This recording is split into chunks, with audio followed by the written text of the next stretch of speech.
Yo, what is up everybody? Welcome back to another video. So today, I'm gonna do something that has kind of been requested for a while, and that is gonna be my Season 8 Fortnite Warmup. So basically, I'm gonna show you everything I do before I really get into games and start playing. So anyway guys, I'm just gonna get right into this. So, I usually do 6 things. I usually do 6 different things. They kind of vary in difficulty, but you can kind of gauge them to your own skill level. And that's one of the main things that I thought of when setting up this warm-up, because obviously your goal and my goal alike is just to get better at the game. So anything that you can gauge into higher or lower difficulty, you can make it to your own level. I feel like that's a better warm-up. And just training in general. So anyway, I'm just going to get right into this, guys. Before I start, if you want to follow me on Twitter, Instagram, those are both TV_Teckoh.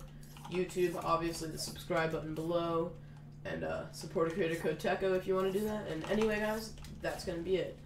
So the first step that I usually do, the minute I wake up and I'm on Fortnite, you know, maybe not the minute I get up, but whenever I get on Fortnite, first thing I always do to practice is just basic triple 90s, something like that.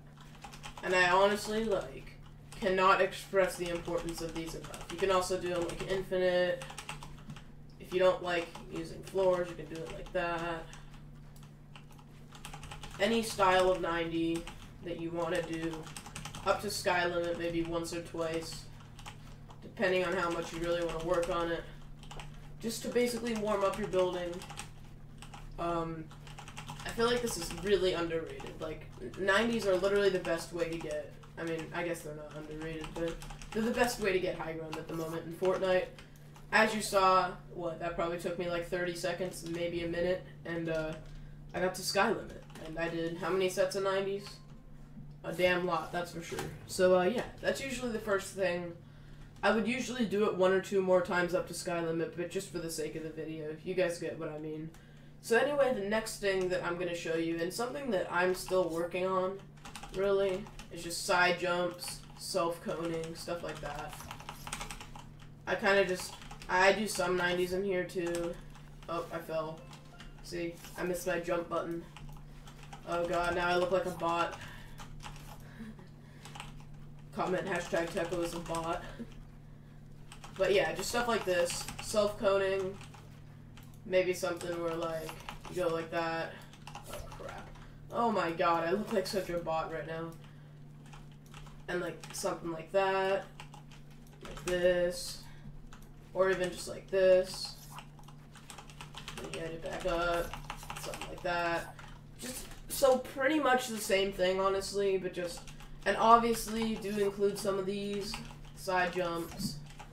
And honestly, if you want to go once to height limit just doing side jumps, I do recommend that, because these are really important, especially in the meta right now. They're a huge thing. And also you can incorporate 90s or do whatever you really want.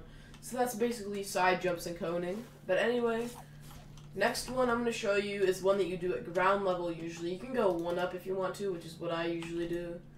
I'm just going to set it up right now. You don't have to do this setup, by the way. This is just what I do to try to keep it more clean so I don't mess it up.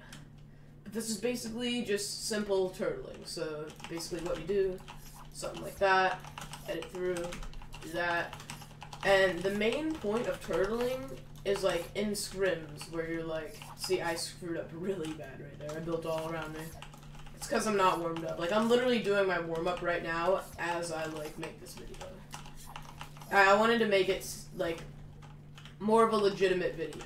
So I'm not just showing you something I do do sometimes. I'm showing you as I literally do it. So basically this is what it's supposed to look like. Something like that, and obviously you place the wall there and behind you if there's not one already. So basically if you were to build a metal turtle on the ground, say you're in a scrim game with a lot of people in the lobby, you basically do something like this. You have a floor cone above you, and then you would have a floor below you, for example. You'd probably just want to replace this just to have it. And yeah, you basically have a nice box around you. Each one has 500 health. If they try to break you from above, then they're an idiot because they have to break through 920 health. And yeah. So This is turtling. You can do it like this, which just also kind of goes into what I'm doing next. But yeah, this is really good to practice. Obviously, if you can pick up the speed with it, that's even better. As I said before, I'm not warmed up at all, and usually before I'm warmed up, I play really bad, so sorry about that. And yeah, if you want to do that for a while, it's a huge help, actually. So the next thing I want to show you guys is something that, once again, can be made into like different skill levels, and this is one of the best things you can do for like multiple types of skill levels, and this is similar to turtling, yet different. It's called tunneling. So basically what this is essentially, it helps you with rotations, pretty much. So like if you're in a scrim game, for example, and you need to rotate to the zone, you know, you want to cover yourself so you don't die, basically. So yeah, it basically just consists of building around you, stuff like that, editing through. You can do it multiple variations. You can do it like that. You can even do it like that. There's so many different variations you can do. You can even do it like going upwards if you want to cover your sides, like that. Any basically, I usually do this for like 2 or 3 minutes, and obviously I'm not doing it at my full speed, but you know. So that's tunneling, guys. That's a pretty good one to work on. It's definitely helpful, especially if you play scrims, and even if you play pubs. Like, if you have a tough rotation that you have to get through. See, I just screwed up really bad there. Oh my god. Even if you play pubs, honestly, like, it can still help a ton. Because it requires really fast editing, really fast building. Like, it requires you to do all of your techniques within a certain amount of time. The only difference between this and a scrim game is that you don't die. But yeah, guys. So anyway, next is going to be kind of a broad one, but it's also going to be like something that you guys would understand. It's going to be editing. So if you want to do something like that, walk around, something like this, maybe even go like that. Anything, like literally anything. Anything and everything. Like literally anything and anything you can, like anything and everything you can think of in terms of editing. Just do that. For example, building above somebody, then you want to edit down. So I'm going to show you guys a few of the best editing techniques. So the first one is going to be just a basic editing down. And if you guys want, I can make a Season 8 edit course. Tell me in the comments if you want that, actually, if you want me to make an edit course. Because I made one a while back, but it's kind of outdated now. It's not outdated, so to say, but, I mean, it's just not as good anymore. Because it kind of has old techniques. But yeah, something like that. You can also go like this. It's basically just editing through these. So, I'll show you this real quick. You can do it like that. That's the way most people do it. I usually do it with the ramp going forward, but that's just my preference. You can do it like this. Something like that, going through a cone. That's actually a pretty advanced technique, honestly, so...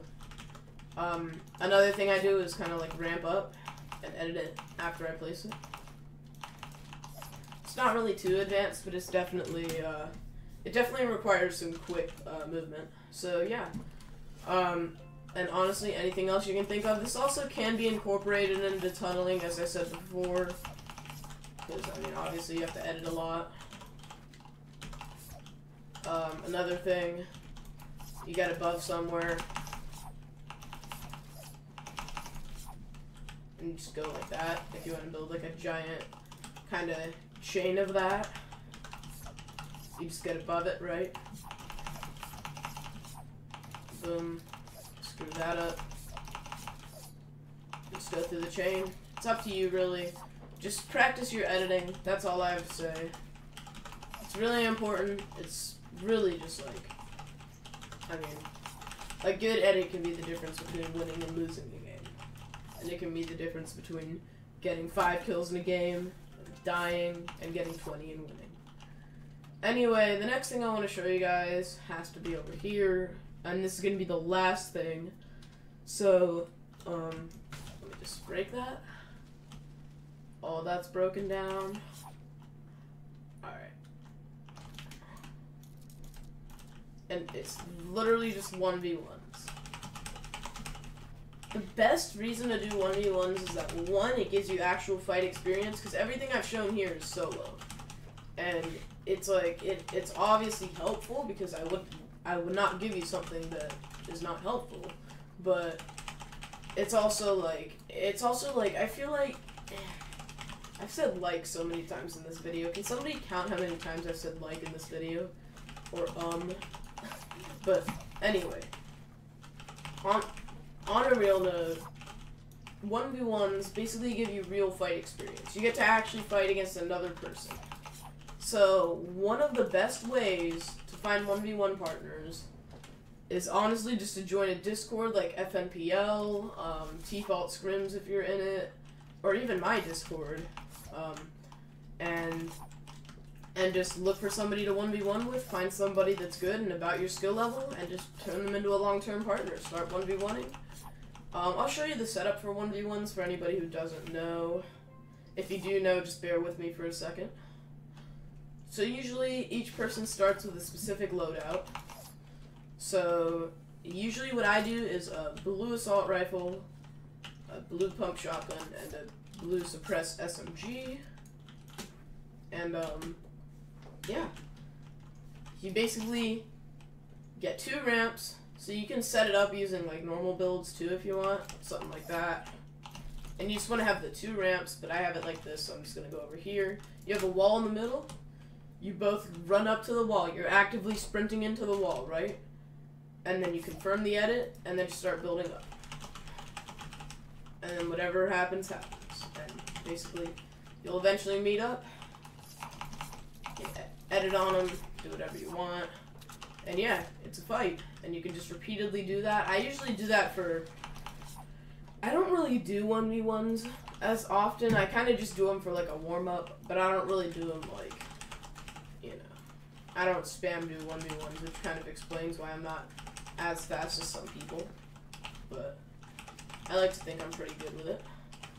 But anyway, guys, that's it for my warm-up. That's my warm-up. That's probably the best Season 8 warm-up unless somebody has something else. If you guys know any other techniques you want me to incorporate into my warm-up and maybe make another video about, let me know, because I'll probably update this eventually, maybe in Season 9 or something like that, if there is a Season 9, because who knows what Epic has in store. But anyway, guys, thank you all for watching, and yeah, thank you guys so much. Hope y'all have a great day, and peace out, guys.